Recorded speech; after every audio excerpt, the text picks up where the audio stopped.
What's going on, everybody? It's Frito here for Your Overwatch. Do I have some exciting news for you? A very small patch is going to have a big impact on the game, and it's out already. It's live, and I want to commend Blizzard for such good turnaround and taking so much feedback from the community.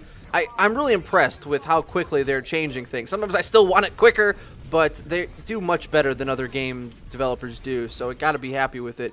The two main changes, or the only changes, that are live in the game now is that Ana has a small buff, increasing her magazine size up to 10 now, and her rate of fire up by 20%. Her firing speed used to be 9/10 of a second, so now I'm thinking it's more along the lines of 3/4 of a second, which means she's going to be able to deal with Pharah a lot better than she used to, because let's face it, Widow body shots on Pharah were nerfed down to oblivion. Now the reliable damage of Ana's rifle seems to have great potential, and she definitely can out-heal Mercy now, as simply by the numbers, even if your accuracy isn't perfect, she has that slight edge in firing speed. That change might be enough for her to see some competitive play, and I'm surely excited for it as a player who likes to play Ana whenever I get the chance. However, the bigger change is to McCree, who saw, I'm not going to say really even a nerf, just a massive workaround, something that I really like. The range drop-off of his left click is now reined in by 10 meters,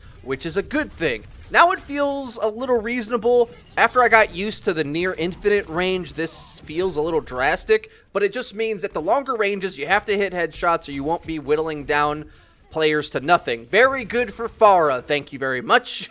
So when Pharah's at range, you're not going to be able to simply three-shot her. She will have a fighting chance now. But he also received a slight buff in his dexterity at close range, which helps him actually fulfill the role they say they want him to fill. Because I always thought it was interesting that he's supposed to be stunning and shooting down flankers, when it never seemed to me that the combo was as good at doing that as they wanted. Well, now his recovery time from throwing his flashbang is increased up to 0.35 of a second, whereas it used to be half of a second, and it feels very quick and responsive. So now you throw that stun, you're able to react almost instantaneously and get that headshot on the character that you need. Or, now, Fan the Hammer's fire rate has increased. Now, this isn't exactly the change I wanted, but it does make Fan the Hammer more viable. Whereas pre this buff, to be honest, I never wanted to use Fan the Hammer unless a target was injured and running away. Now you can actually use it to mag dump into a target and have a reliable amount of damage that you can turn to. Overall, I think this rework of McCree is amazing. It hones in his range and makes him a little bit more dexterous in his gunfight, gunslinging capabilities at the close, medium range gunfights where he should be good at. Be sure to hit like on the video if you enjoyed it, subscribe if you haven't already, share the channel with your friends. We upload daily, so we'll catch you guys tomorrow with another Overwatch video. I've been Frito for Your Overwatch. See you guys next time.